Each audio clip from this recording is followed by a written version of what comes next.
same word, but it's a command tense instead. Idhab. Idhab ila Fir'aun.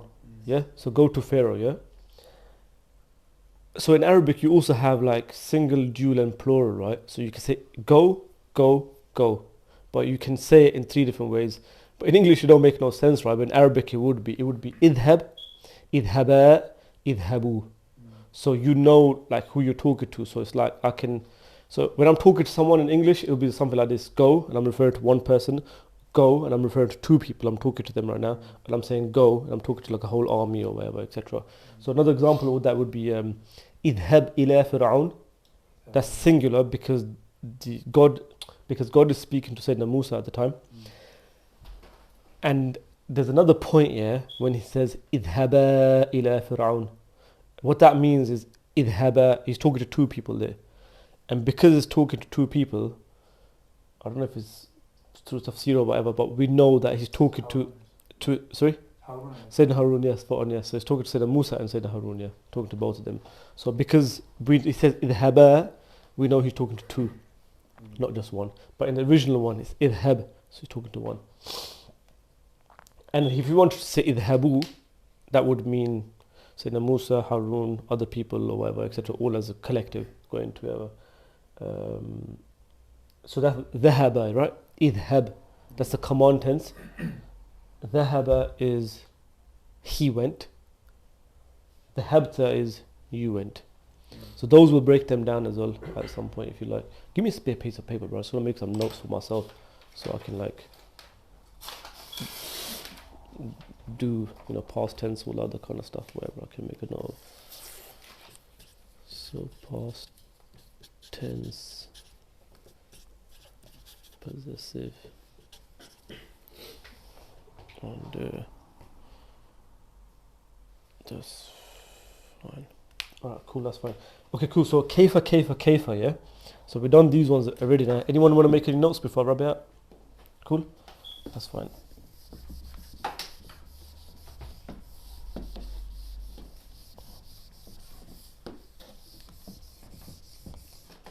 So with this, with Arabic, just like with any language, it's all about repetition. So the more you repeat it, the better you're going to get. And a lot of the time, right, is like you might not understand a word and it won't necessarily make sense even though you translated it, etc. But a lot of it is that you want to eventually get to a point where you stop using translations. You don't want to use translations because what happens is some of the words, right, they just don't make any sense when you translate them. So my teacher used to say to me, "Fursatun tayyib," yeah. And when I used to translate it, he used to say happy chance, and I was thinking, why is this guy saying happy chance? I was so confused. Why is he saying happy chance to me? But in their language, it's a little bit like it was like a good kind of chance that we met, like a good opportunity, or like it was quite nice to meet kind of thing. It's like around that. Even till now, I don't fully understand it, but I kind of start because it's in context. I started understanding the gist of it. Colloquial thing, isn't it? Yeah, it's like we say, what are you saying? Like this, yeah. It makes sense. What are you saying? You're not actually saying what you say. Exactly, spot on, yeah. So some of the stuff it won't make sense when you actually saying it. If you literally translate it word by word, it won't make any sense. But otherwise, it's stop messing about, bro. It won't make any sense, right? But hence you try to do it within the language without any translation. At the moment, obviously, I'll keep translating for you guys. But let's say in like 6 months or so, I don't want to translate. So for example, we'll do the whole lesson in Arabic instead. So even when explaining something to you, I'll do in Arabic. It would be really nice, honestly, it's awesome. So explanations would be in Arabic as well. We might, touch up on the Quran, etc. A few of the words from the beginning. That would be all in Arabic, as in, going through the lesson of it as well, the explanations behind everything. And then we'll do some grammar as well, and that will go through Arabic, etc. Everything as well. But obviously, we'll do that in a couple of months' time when you're definitely ready for it. But honestly, if you're consistent with it and you also revise, the revision is the main thing, right? As long as you definitely spend, look, even if it's like 15 minutes a day, just so you don't forget the lesson, it'll keep it up throughout the whole week. And then, because what happens with Anki, right? What I like about it, the research of like this spaced repetition is that, look, you've got your memory, you're the word kaifa, you know how to say it today, and it's going to start dropping tomorrow. and it drops after like a week or something. But if you did it again the next day, it's about to drop, but then you lifted it again. It's about to drop, but you lift it again. Eventually what happens is it'll never drop because it's part of your language now. It's like English now, right? You've done it so many times, the repetition, you'll never forget it now. It's like that kind of thing. Now when we go calisthenics, right? You do the muscle up, you won't forget how to do it again. You might not be able to do it again because your muscle's fatigued or it's not the way it's supposed to be. In terms of technique wise, you'll know how to do it. Once you figured it out, next time you know it's not my technique that's wrong, it's my strength that is wrong instead. Do you see what I mean? The strength is not there. Okay, cool. So the habta, yeah. Okay, cool. So we'll do the word the habta or dhahaba, and we'll make lots of different sentences out of that as well. And we're also making those sentences, we'll figure out some more new words, yeah. So it's Aina. I think it's got Hamza on it. So this is when it comes to my spellings, I don't know, but it is what it is. Aina the hab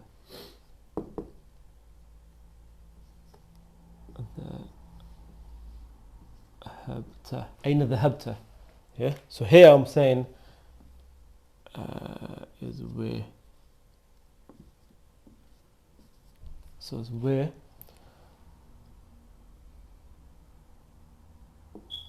go. You. So the you at the end is the ta, yeah?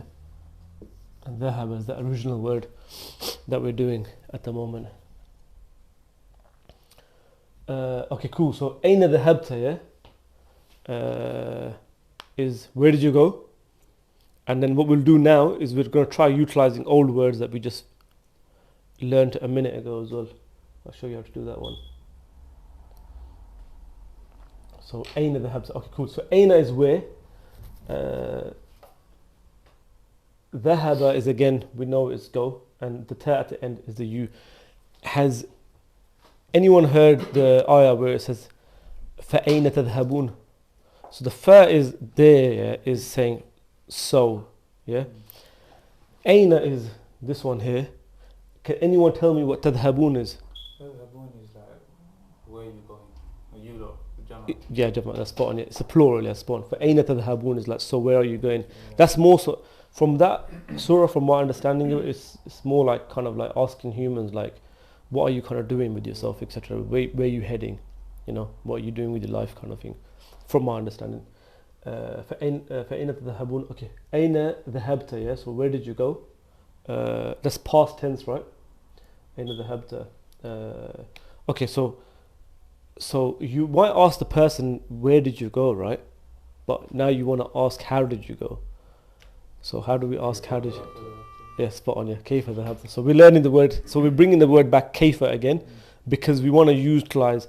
Let's say, for example, right, we have like 10 words that we want to keep drilling again and again and again. Eventually they're going to be really, drilled nicely into our head, and we're going to be able to utilize it. So yeah, excellent bro. كيف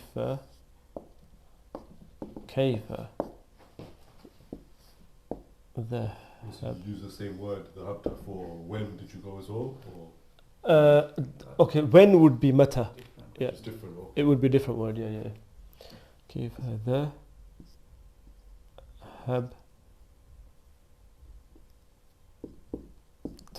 ذهبت. كيف ذهبت? So you were saying to him, where did you go? And now how did you get there?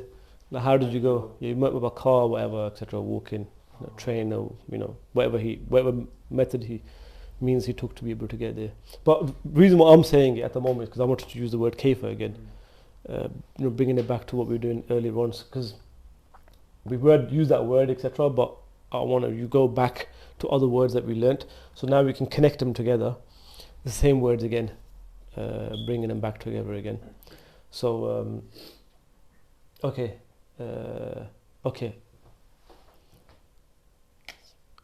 So the word when did you go? Yeah, is mata, yeah, which is mata. ذهبت. ذهبت. So mata dhahabta is like when. So just mata, not mata. Mata, I think it means something else. I'm not sure. I don't know, no clue. So mata, yeah, and even that spelling, I'm not sure. But look, trust me, you're gonna get a dead teacher, yeah. But end of the day, hopefully we'll learn something together, bro. And also, it might help me improve in some places also. So mata is a win. Mata is when, yeah, spot on. Mata is when. Mata dhahabta. So when did you go?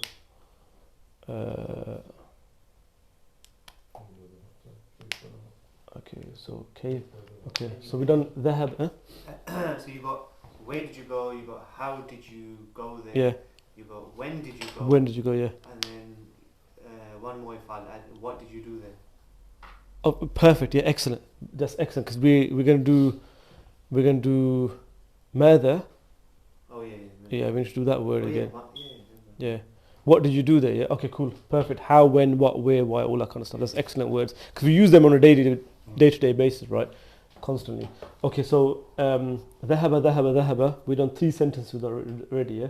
So aina, kafa, kaifa. Oh, sorry. How. So let's go again. But obviously you at the end of it. And mata is when. Does mata have, you know that? Yeah. I don't know if I'm imagining it. I don't know. Maybe just check on Siri Dictate or something. It'll come up if you check it. Type in do Siri Dictate or mata dhahabta. It should come up. Should I Google Translate? Oh, you can even do Google Translate. Yeah.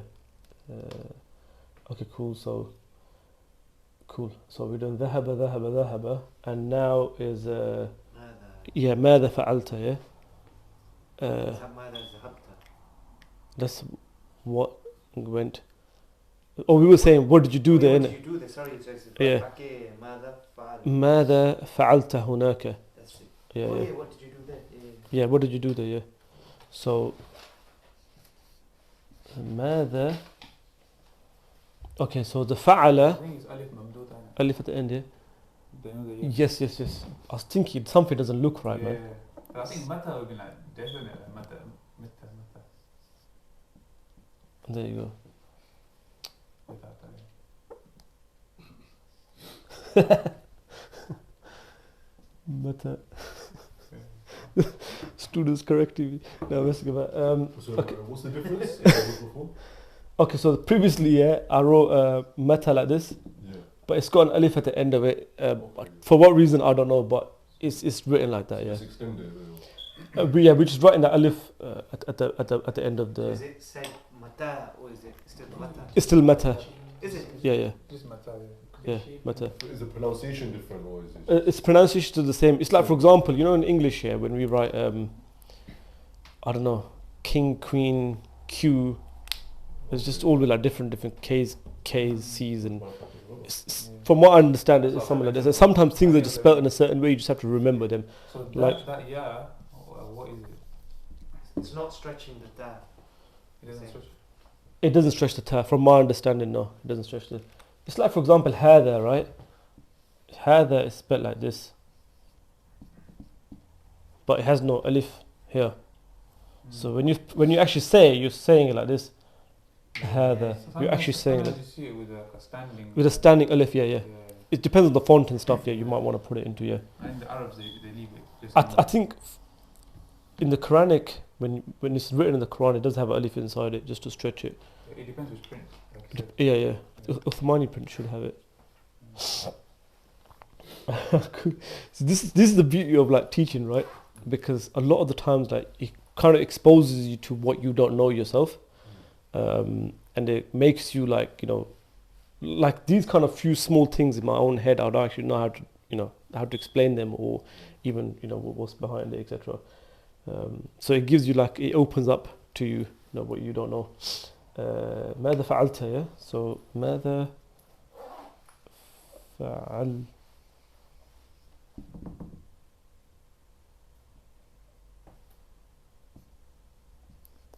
فعلت. So ماذا فعلت, yeah, is what did you do, and هناك.